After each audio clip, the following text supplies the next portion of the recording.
Muito bom dia, seja muito bem-vindo ao nosso programa Manhã Viva. Como é bom estar na sua companhia. Hoje vamos falar de enfermagem, exercer a enfermagem na Oncologia com Paixão. E hoje tenho aqui comigo a Sara Turcato, que é enfermeira. Seja bem-vinda ao nosso programa. Obrigada pelo convite, bom dia.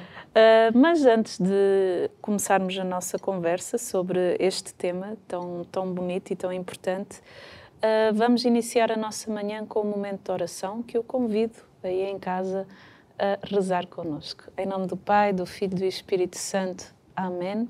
E vamos entregar a nossa manhã ao Imaculado Coração de Maria, também entregar todos os doentes oncológicos, aqueles que se encontram em casa, aqueles que se encontram nos hospitais, também todos os familiares e todos os profissionais de saúde que trabalham nesta área e que dão a vida por estes doentes. Rezemos uma Ave Maria. Ave Maria, cheia de graça, o Senhor é convosco. Bendita sois vós entre as mulheres, bendito é o fruto do vosso ventre, Jesus. Santa Maria, Mãe de Deus, rogai por nós, pecadores, agora e na hora da nossa morte. Amém. Nossa Senhora do Rosário de Fátima, rogai por nós. Em nome do Pai, do Filho e do Espírito Santo. Amém.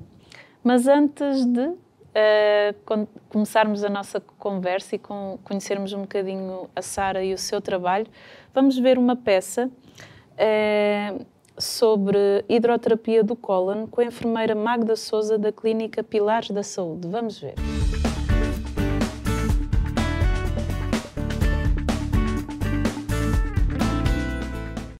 Olá, o meu nome é Magda Moita e sou enfermeira na Clínica Pilares da Saúde.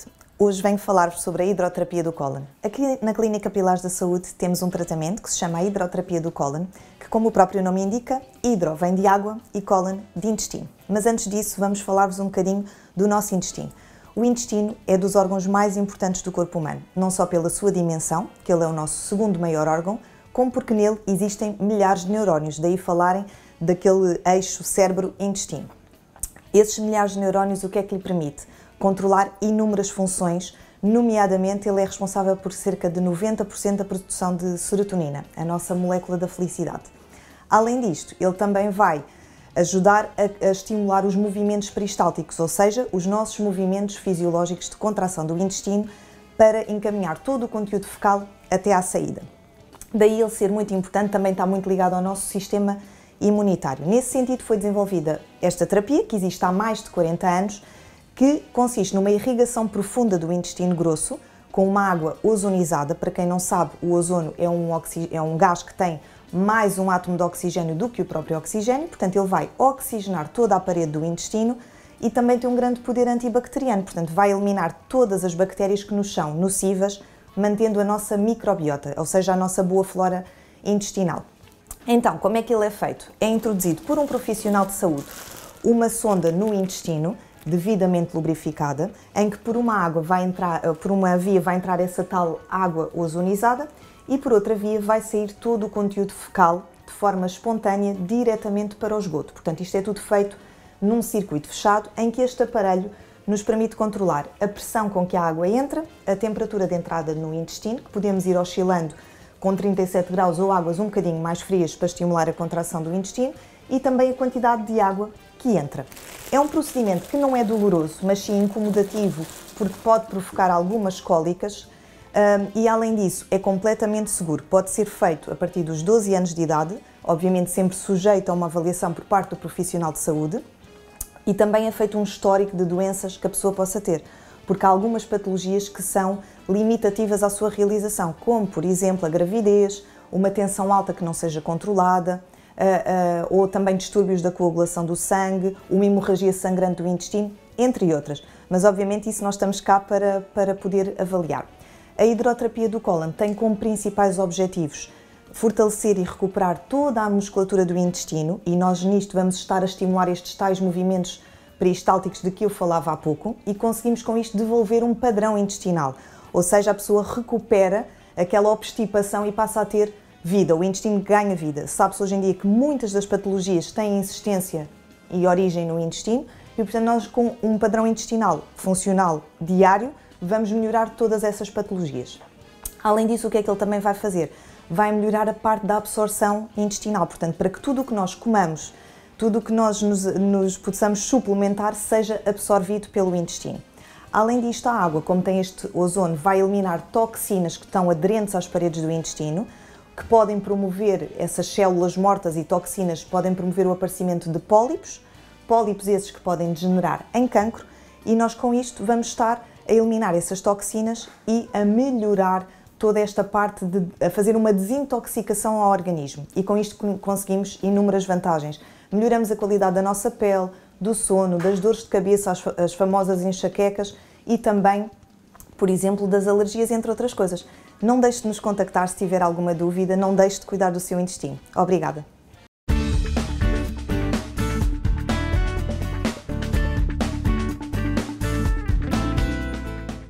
Obrigada, enfermeira Magda, pelas dicas que nos deu, mas hoje estamos aqui com a enfermeira Sara, que nos vai falar sobre a enfermagem oncológica. Sara, quem é a Sara, para quem está lá em casa? Enquanto isso, se aceita um chá? Sim, obrigada. A Sara é uma jovem, gosto de me considerar ainda jovem, apesar de já ser enfermeira há 15 anos. Sim. Mas, portanto, considero-me ainda uma jovem que trabalha na área de oncologia, no Hospital da CUF, em Lisboa, no Hospital CUF Tejo, e trabalho em oncologia já há 12 anos. É essa, assim, a minha área de eleição. Porquê a enfermagem? Porque a enfermagem, eu sempre gostei muito da área da saúde desde pequenina. Lembro-me de ser escoteira e depois, já na altura, quando fui pioneira, de ser a socorrista do grupo.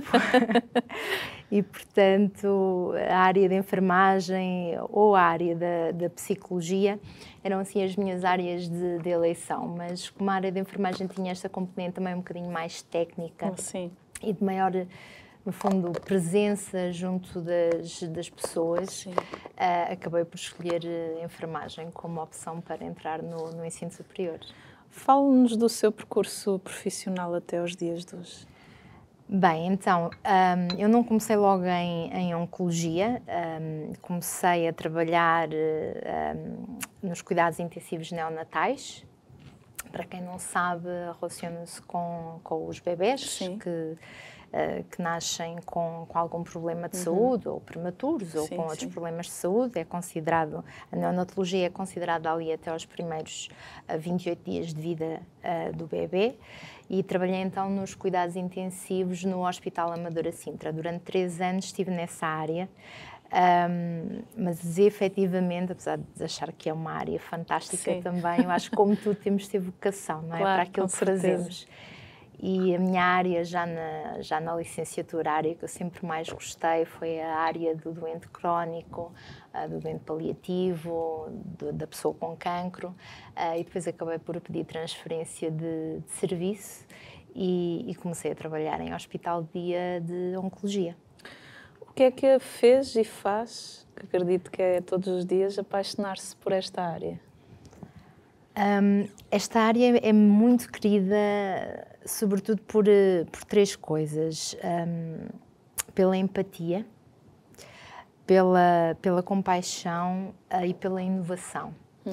É uma área onde o nosso relacionamento com as pessoas com cancro, com as suas famílias, com os seus cuidadores, é de extrema importância, e conseguimos aliar a relação também a uma inovação constante que há na área da oncologia e que é fantástica e que tem mudado imenso os resultados para melhor, não é, das pessoas que têm este tipo de doença. E eu também gosto muito disso, é uma área em que estamos constantemente a aprender, estão constantemente a surgir novas formas de diagnósticos, novos fármacos, e isso também é muito interessante para mim. A parte de investigação. Exatamente. Sim. Em que consiste o projeto Recognizing European Cancer Nursing? Então, neste meu percurso na área de oncologia, tomei conhecimento da existência da Sociedade Europeia de Enfermagem Oncológica. Nós temos também associações nacionais de enfermeiros oncologistas, e temos uma Sociedade Europeia de Enfermeiros de Oncologia. E basicamente surgiu este projeto dada a necessidade de haver uma crescente especialização dos enfermeiros que trabalham nesta área, precisamente por toda a inovação, por toda a investigação que existe, por todos os avanços que temos tido. É necessário especializarmos e termos uma educação cada vez mais diferenciada. E a Sociedade Europeia criou esse projeto para efetivamente reconhecermos a enfermagem oncológica como uma especialidade. Nós em Portugal, por exemplo, já temos algumas especialidades. Sim. Temos a especialidade de saúde materna, por exemplo, que é permitida a um enfermeiro ser um enfermeiro a fazer os partos. Temos a especialidade de enfermagem saúde mental, enfermagem de reabilitação, temos várias especialidades. E a Sociedade Europeia de Enfermagem Oncológica pretende que a enfermagem oncológica seja também uma especialidade reconhecida a nível europeu. Em que se distingue e o que é que traz de novo para a área da oncologia? Já sabemos e já existem estudos publicados nesse sentido que, de facto, quanto mais os enfermeiros estiverem especializados na área, seja por tipo de tumor ou por tipo de população, por exemplo, a oncologia pediátrica, ou por tipo de tratamento, por exemplo, o enfermeiro de radioterapia. Sabemos que quanto mais especializado está o enfermeiro, melhores resultados têm as pessoas que são cuidadas, melhores resultados em saúde, melhor qualidade de vida. Portanto, a tradução depois, no fundo, é para aqueles de quem cuidamos, não é? E por isso é que investimos tanto e que é necessário efetivamente criarmos esta especialidade. Melhor a atuação. Exatamente. Não é? Isso é extremamente importante. Na prática, qual o trabalho que tem desenvolvido na área oncológica e como concilia o trabalho, a investigação e a docência? Então, aquilo que tenho feito e que tenho desenvolvido, comecei a trabalhar em hospital-dia, no Hospital Fernando Fonseca, no Amadora Sintra, e depois acabei por mudar para a CUF, que é onde trabalho neste momento. Portanto, trabalhei em hospital-dia vários anos e na CUF comecei um papel diferente, que chamamos o enfermeiro coordenador de cuidados, que basicamente é um enfermeiro especialista, que acompanha a pessoa com cancro, no meu caso eram as pessoas com cancro coloretal, desde o momento do diagnóstico até à fase de final de tratamentos, sobrevivência ou fase de fim de vida. Sim. Portanto, é o enfermeiro de referência que acompanha a pessoa e os seus cuidadores ao longo de todo o trajeto e contínuo da doença. Portanto, estive nessa função durante cerca de 2 anos. E depois acabei por assumir a coordenação da CUF Oncologia e neste momento sou a enfermeira coordenadora da CUF Oncologia, sendo responsável pela equipa de enfermagem. Muita responsabilidade. Sim, muita responsabilidade. Sim, alguma. A liderança traz sempre responsabilidades, mas também só é possível se tivermos uma boa equipa e eu felizmente isso é verdade. Trabalho com pessoas fantásticas e trabalho num ambiente fantástico e acho que é uma área muita gente diz difícil, não é? Sim. Para se trabalhar, mas como tudo acho que se tem de ter vocação, mas a relação que temos com os nossos doentes é muito boa. Ai, que bom. E isso ajuda, não é? Ajuda no processo de vivência e no processo de cura, claro que sim. As pessoas também têm de sentir confiança na sua equipa, não é? E nós temos o dever de lhes transmitir isso e, portanto, temos o dever de estar o melhor preparados possível. Porque efetivamente é fundamental, a pessoa já tem um diagnóstico, já tem este medo, já tem esta incerteza do futuro, não é? E precisa realmente de uma equipa em quem possa confiar e criar uma boa relação. Sim. Recebeu um prémio na área da oncologia a nível europeu em 2019. Que prémio foi esse? Sim, já foi há algum tempo, isto com o Covid, depois aqui pelo... Pois é, parece que faltam ali 2 anos. Sim. Então, foi precisamente por este processo de reconhecimento da enfermagem oncológica como especialidade. Eu integrei a Sociedade Europeia de Enfermagem Oncológica e criei o primeiro grupo europeu de jovens enfermeiros de oncologistas, ou seja, enfermeiros que trabalhavam com pessoas com cancro, com menos de 35 anos. Conseguimos criar aqui uma rede europeia, sim, com representantes de vários países, para que depois, a nível nacional, cada grupo de enfermeiros conseguisse desenvolver estratégias para educarmos os enfermeiros nesta área, termos mais oportunidades de educação, começarmos a sensibilizar também a nível nacional para a importância de haver uma especialidade reconhecida, e depois nessa sequência de ter feito este projeto, depois acabei por receber esse prémio, digamos.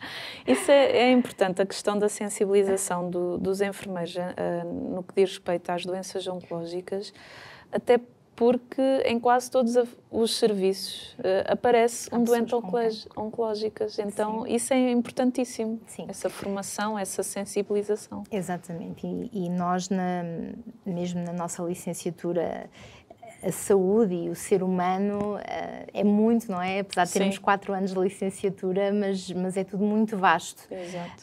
E então, efetivamente, depois temos uma necessidade, quando começamos a trabalhar, de nos subespecializarmos consoante a área, seja ela pediatria, oncologia, bloco operatório, o que seja. É impossível conhecermos tudo durante o tempo de licenciatura.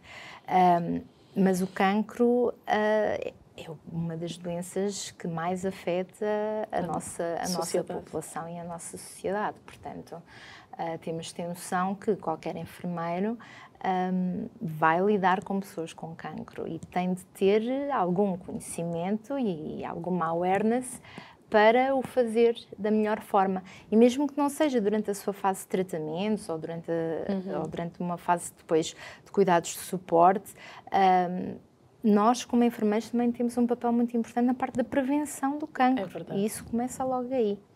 E às vezes há determinados sinais que ninguém se apercebe e que o próprio enfermeiro, porque está sensibilizado, apercebe-se e já pode encaminhar essa pessoa, não é? Completamente. Nós temos um currículo para a formação destes enfermeiros especialistas em oncologia e o nosso currículo educacional começa precisamente na prevenção.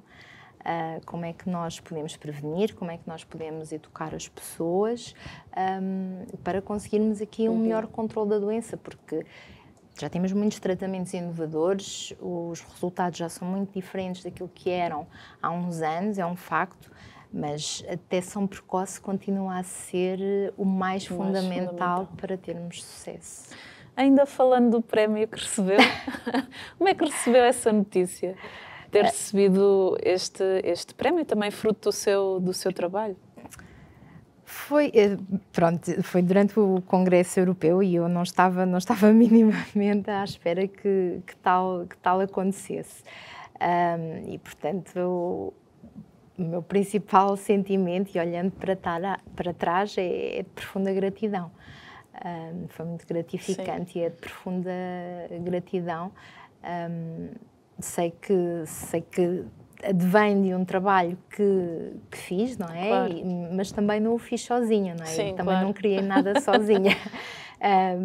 Mas claro, é sempre bom termos algum reconhecimento e que o nosso trabalho faça a diferença. E dê frutos, não é? Sim, e essa é a minha principal motivação, é efetivamente conseguir fazer a diferença e termos melhores profissionais para podermos cuidar melhor. Exatamente. Sara, como criar oportunidades para o desenvolvimento e suporte de jovens enfermeiros através da educação e da formação de grupos de trabalho em diversos países europeus? É uma pergunta complexa. Por isso é que eu ali, porque...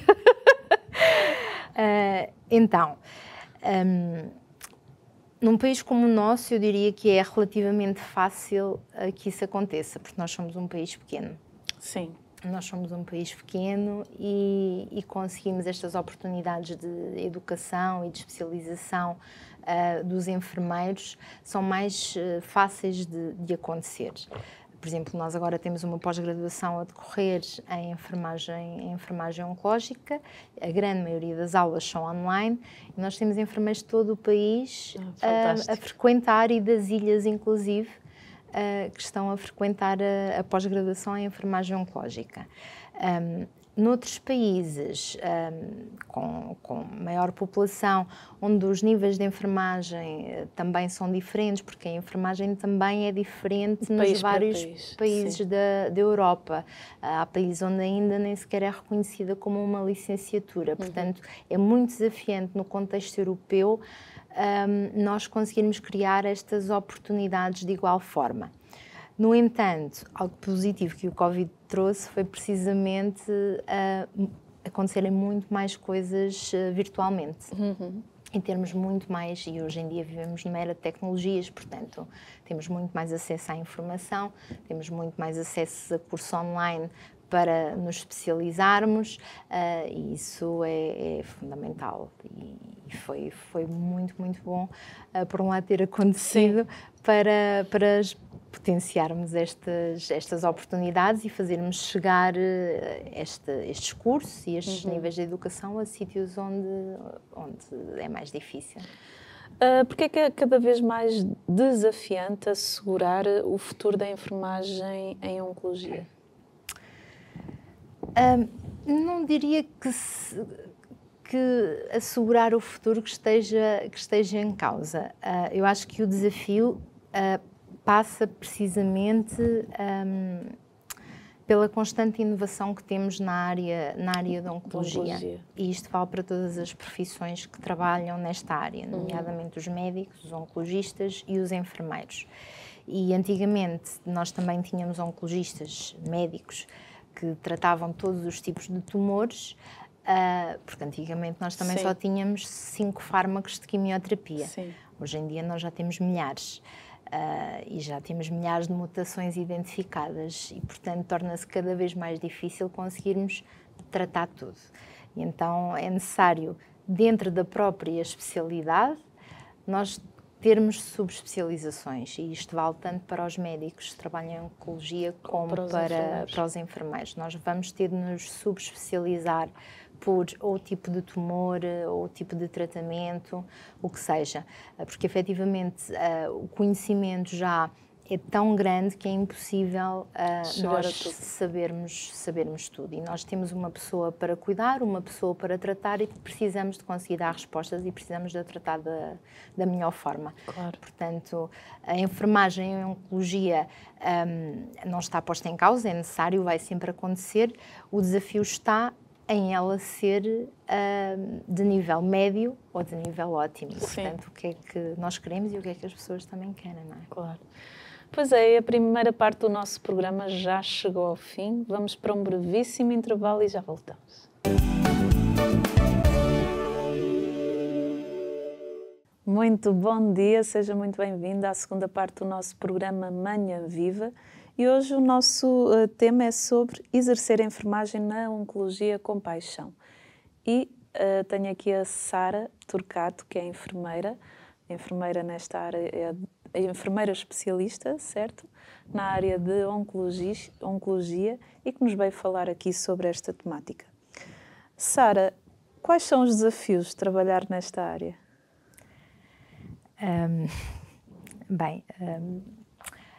Temos vários. Primeiro, é uma área, não só por ser nesta área, mas há sempre o desafio quando trabalhamos com pessoas. Sim, claro. Quando trabalhamos com pessoas com alguma doença, isso torna-se sempre desafiante. Não é? Temos de conseguir respeitar o processo da pessoa,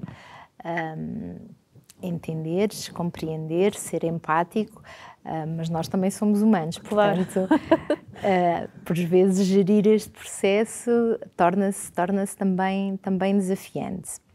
Depois temos os desafios aqui muito relacionados e muito específicos com a área. Temos este desafio da permanente evolução que existe nesta área e que nos obriga a estarmos constantemente a estudar.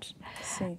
Portanto, também se torna muito desafiante e que às vezes cansativo também. Para além do trabalho ainda tem que fazer a parte de estudo, que é exigente. De estar sempre, surge um novo fármaco, um novo tratamento, nós temos de estudar os efeitos secundários, como é que se podem gerir, se há ou não reações que podem acontecer durante o tratamento, etc. Pronto. Portanto, efetivamente, temos essa parte também aqui como desafiante. E depois temos a nossa própria gestão emocional. Como já disse há pouco, acho que é preciso ter vocação para trabalharmos em determinadas áreas. E esta área não é exceção. A oncologia e o cancro ainda continua a ser muito associada à morte e ainda existe um grande estigma neste sentido.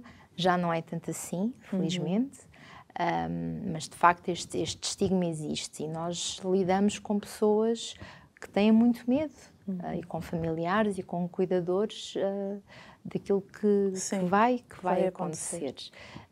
E, portanto, é preciso aprender a gerir e a trabalhar estas emoções, as deles e as nossas também. E agora aproveito já que falou nas emoções, como é que se trabalham as emoções? Não só, eu não gosto de chamar, aqui diz sucesso e insucesso, mas para esses casos, principalmente quando a morte vai acontecer. É muito importante nós criarmos e irmos construindo uma relação de confiança em que possamos ir preparando a pessoa e os cuidadores para o desfecho. É verdade que nós temos situações praticamente fulminantes, mas na grande maioria dos casos existe todo um processo e que, se for efetivamente bem feito e se tivermos uma equipa estruturada e uma boa equipa multidisciplinar, torna-se mais, não gosto de usar a palavra fácil neste sentido, mas o luto é favorecido. Sim, claro. E a própria pessoa com cancro até tem a oportunidade de se exprimir, de dizer o que quer, se efetivamente tiver aqui uma equipa de suporte, em que temos o psicólogo, temos a equipa de cuidados paliativos, temos o enfermeiro de referência, temos o médico oncologista. Portanto, é importante termos esta equipa aqui de suporte para irmos trabalhando estas situações. Já existem muitos casos de sucesso também, temos muitos sobreviventes de cancro. Esse também é agora um dos desafios, é aprender a cuidar dos sobreviventes de cancro, porque não deixam de ter algumas sequelas dos seus tratamentos, que por vezes os acompanham para o resto da vida, e também vivem muito com medo da recidiva, e é importante nós, equipas, agora também trabalharmos, sabermos trabalhar com essas pessoas. As histórias que correm menos bem, no fundo aquilo que o cancro nos traz é um bocadinho... A morte é a certeza que nós temos nesta vida, verdade. Não é? Pronto, mas nós temos um diagnóstico destes e ela parece-nos ainda mais certa.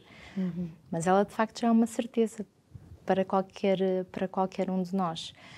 Portanto, há aqui todo um trabalho que tem de ser feito em torno do que é a morte, de como é que se pode viver, porque o objetivo é vivermos bem, e isto devia ser para todos, é o que eu costumo dizer. Isto deve ser para toda a gente e não apenas só para as pessoas que têm cancro.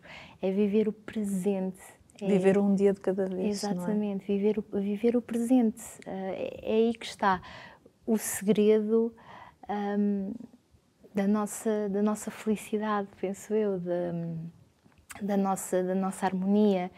E nós, como profissionais de saúde, o nosso objetivo é que este presente, este dia da pessoa, seja passado da melhor forma possível, com menos efeitos secundários, sem dor.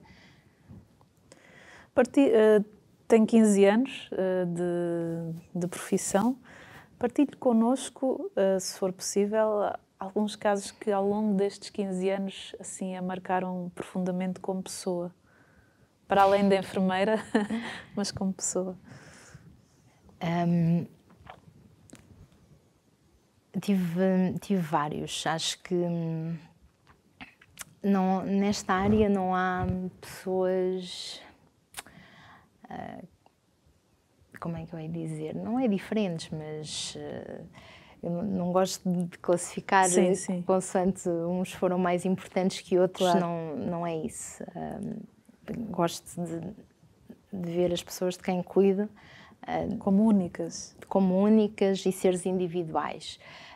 Obviamente que há pessoas que nos tocam às vezes mais pela própria identificação que nós fazemos em relação a nós.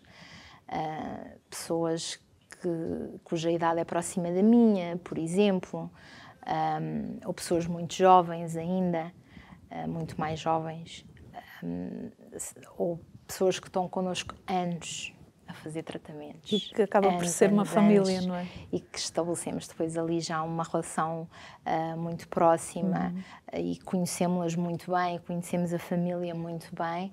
Obviamente que quando há depois a perda, nós também precisamos de fazer esse luto. Isto é importante porque para as pessoas verem que por trás de um profissional de saúde tem uma pessoa que sente. Sim, nós não somos máquinas.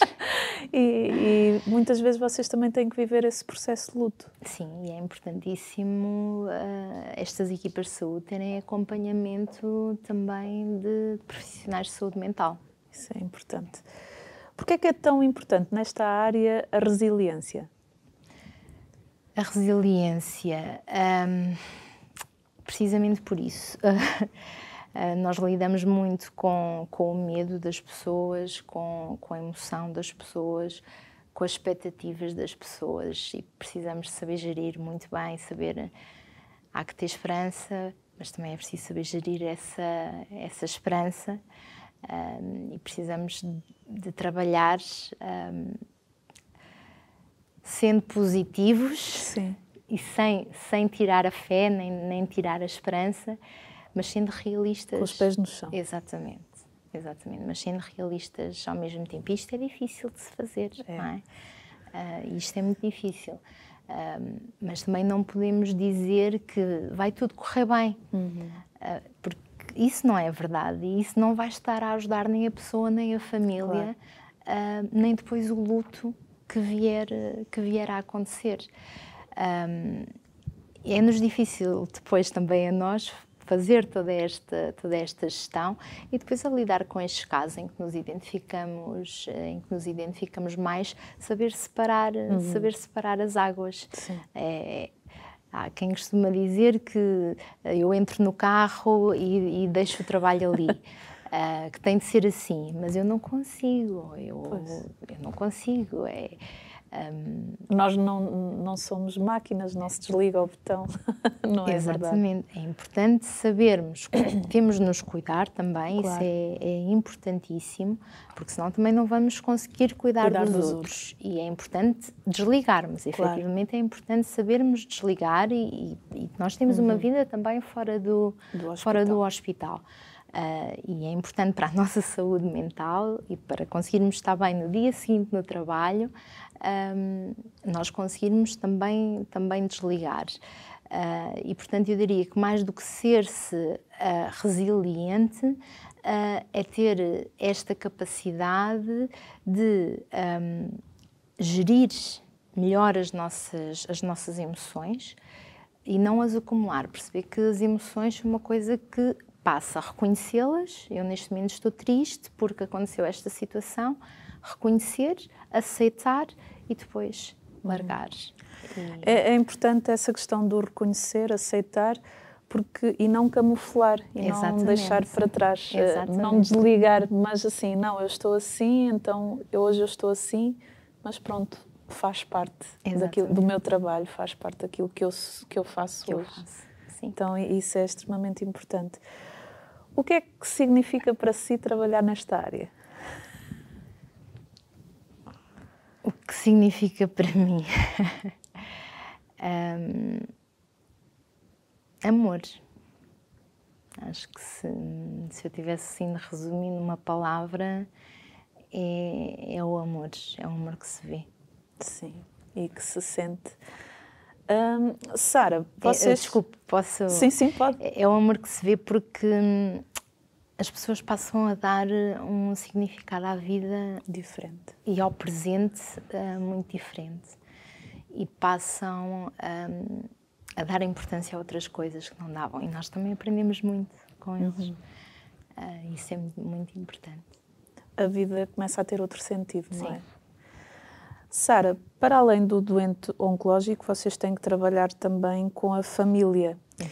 E eu não sei se já aconteceu consigo, eu já vi alguns casos de que às vezes a pessoa descobre que tem um cancro e ela até consegue ter essa aceitação e está confiante, apesar de estar com os pés no chão, mas a família, acaba que a pessoa tem que dar esse apoio à família, não é a família que apoia, porque a família fica destroçada, desestruturada. Como é que vocês também fazem essa gestão da família, tornando como suporte do doente oncológico, porque eu acho que a família é esse suporte importantíssimo, e não o contrário? Sim. O acompanhamento da família é fundamental e nós, infelizmente, vivemos agora um período muito difícil de pandemia em que não era permitido às famílias e aos cuidadores estarem presentes e estarem com as pessoas. E nesse sentido, houve processos depois do luto muito complicados e patológicos e muito difíceis. Nós também vivemos numa sociedade, Portugal é um bocadinho paternalista, não é? E em que quando alguém está doente, até parece que a pessoa perde completamente a sua autonomia. Sim. E depois vem a família, não é? Ou vem a esposa, ou vem o marido, ou vem os filhos, e que vêm todos para tomar conta e a pessoa perde completamente a sua autonomia. Primeiro, é preciso que as pessoas percebam isso. A pessoa tem uma doença, mas pode estar completamente capaz de continuar a trabalhar, de manter a sua vida tomar as suas perfeitamente decisões. Normal, tomar as suas decisões e, portanto, a família também não tem de sentir esse peso, porque depois é muito o que acaba por sentir, é que se não fizer, se não estiver, se não... aquele sentimento de culpa. Sim. Quase que a pessoa tem. E então é ir ajudando a desmistificar um bocadinho isto, estarem presentes, obviamente se a pessoa quiser que a família esteja presente, a família também acompanhar todo o processo e depois é irmos avaliando e vermos se há uma família ou um elemento um pouco mais estruturado, encaminhar para o profissional especializado. E pode ser o psicólogo, ou pode ser o assistente social, porque a família está preocupadíssima porque não tem dinheiro para comprar os medicamentos, ou o que seja. Pode ser o assistente espiritual, portanto... Existe toda uma equipa que acompanha. Sim. Isso é a equipa multidisciplinar. Exatamente. Não é? Que é extremamente importante.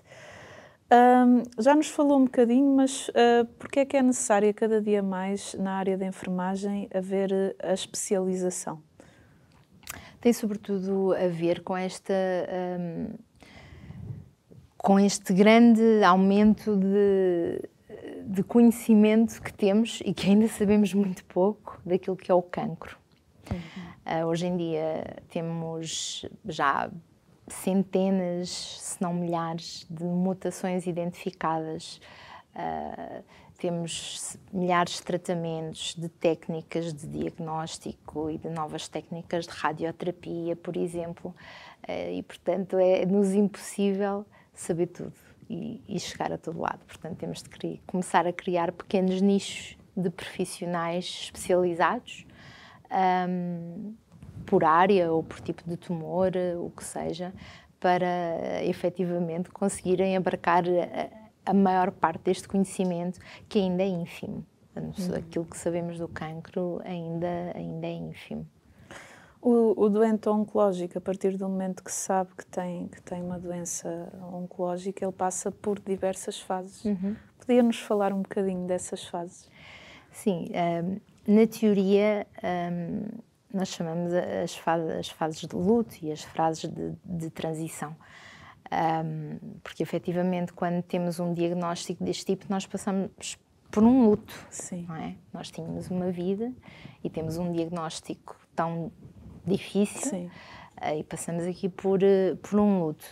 E então, não quer dizer que estas fases aconteçam desta forma Sim. seguidas, e às vezes podemos andar para trás ou para a frente, ou pular uma ou pular outra, mas as mais comuns são a negação, em que a pessoa não acredita que aquilo está doente, que está a acontecer e nega e procura outras respostas. Depois a raiva é outra das fases, o porquê é que isto me está a acontecer a mim, porque eu, e depois a raiva às vezes consigo próprio, outras vezes com o mundo, com outras pessoas, também é perfeitamente normal essa fase. Depois temos a fase, aqui um bocadinho da indiferença, digamos, em que a pessoa parece que fica anestesiada, exatamente. Não percebe ainda muito bem o que se está a passar com ela, o que se está a passar, e depois temos a fase da aceitação. E cada fase demora o seu tempo, ou podemos até nem passar por algumas das fases. Há pessoas que até nunca chegam a aceitar, por exemplo, e isso também é perfeitamente... E como lidar com essa questão, quando a pessoa não aceita? Como é que o profissional de saúde lida? Porque eu acho que deve ser muito difícil até a nível de tratamento. Sim. São pessoas depois que se situam, lá está, por isso é que a empatia é fundamental. E nós geralmente são depois que se situam muito ou na raiva, ou na negação, mas sobretudo na raiva. E não é fácil, claro, às vezes para nós conseguirmos trabalhar com estas pessoas, e daí que a empatia seja tão importante, e nós precisamos perceber que aquela pessoa não está a aceitar o seu diagnóstico e está em sofrimento, e é perfeitamente legítimo que não o aceite. E o nosso dever depois é não o tratar da mesma forma, não é? Claro, e é nós aceitarmos esse estado e depois tentarmos as melhores estratégias que conseguirmos, e para isso, lá está, a equipa multidisciplinar é fundamental. É importantíssimo. Sim. A família também passa por essas... A família também passa por essas fases. Então há que gerir o doente e também a família nesse campo. Pessoalmente, também já teve alguém com cancro na sua vida pessoal? Como é que geriu este misto de emoções, uma vez que se especializou nesta área e que teve este familiar com esta doença? Os nossos são sempre os nossos, não é? É verdade. Aquilo que eu costumo dizer é que o que me assusta não é o cancro, é o conhecimento que tenho sobre o cancro. Pronto. E, portanto, a minha avó paterna faleceu com cancro nos intestinos. E foi logo muito claro, logo a partir do momento do diagnóstico, que isso iria acontecer. Por um lado é bom, por outro lado é mau, mas por um lado é bom porque nos dá tempo. Sim. Para se prepararem. Para vivermos os últimos dias, que podem não ser dias, e que foram até anos, de outra forma. E é isso que eu costumo dizer, é viver o presente. E era assim que devíamos viver sempre. Não precisamos ter um diagnóstico destes para fazer isso. Depois tenho a minha avó materna, que já teve 3 cancros. Nossa. Sim, e vive com cancro há 30 anos. Uma lutadora. É uma lutadora, é verdade, e continua viva. E pronto, faz a sua quimioterapia, mas está bem. Sim. E tive a minha mãe, que teve um cancro há 2 anos, que nos preocupou um bocadinho. Claro. E é sempre difícil gerir, ser a profissional e ser a filha, e depois uma pessoa sentir-se quase na obrigação de não mostrar as tais emoções e de estar bem para cuidar da mãe, não é? Claro. Ou ter de dar as injeções ou a medicação ou o que seja, quando no fundo é só a filha, não é a enfermeira. Que ali está. E isso também foi um processo de aprendizagem para mim, perceber que eu sou a filha. Aqui, sou a filha, não sou a enfermeira, e tenho de confiar na equipa que cuida da minha mãe. Pronto, e entregar. E foi isso que fiz. E fez muito bem, é isso mesmo. Sara, porquê é que é tão importante, tem falado várias vezes da equipa multidisciplinar, porquê é que é tão importante, não só na questão da oncologia, eu acho que em todos os hospitais, em todas as áreas, haver essa equipa multidisciplinar? Cada vez mais nós tratamos, e felizmente o conceito está a passar por deixar de tratarmos doenças e tratarmos a pessoa. Isso. Pronto. E no caso desta doença, que é uma doença tão complexa, em que nós sabemos e está estudado que a mente influencia imenso na qualidade de vida e nos resultados, é importantíssimo nós termos profissionais especializados de diversas áreas. E também sabemos que a nutrição também influencia imenso na parte de oncologia. Portanto, também precisamos ter um nutricionista especialista em doença oncológica. A parte espiritual também. A parte espiritual também, claro, é importantíssimo. Efetivamente é isso. E o grande desafio agora passa por tornarmos os nossos hospitais e os nossos locais de cuidado locais que cuidem a pessoa e não só a doença que vivemos. Era o modelo que trazíamos, não é? E este paradigma tem de começar a mudar. Sara, o nosso programa está mesmo na reta final. Uma mensagem para quem está lá em casa. Uma mensagem...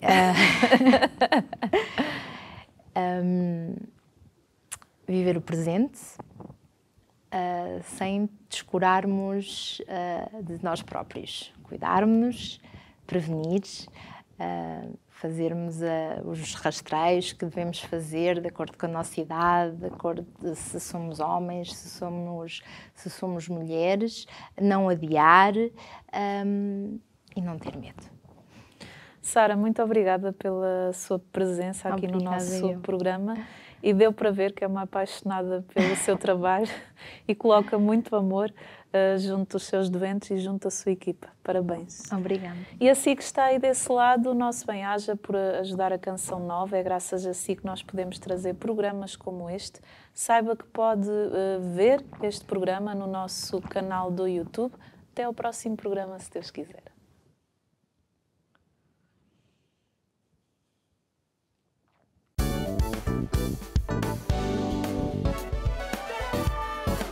Se gostou deste programa, clique aqui na nossa playlist aqui em baixo para ver outros episódios. Se ainda não subscreveu o nosso canal do YouTube, faça-o já clicando neste botão aqui do lado e será logo o primeiro a saber todas as novidades.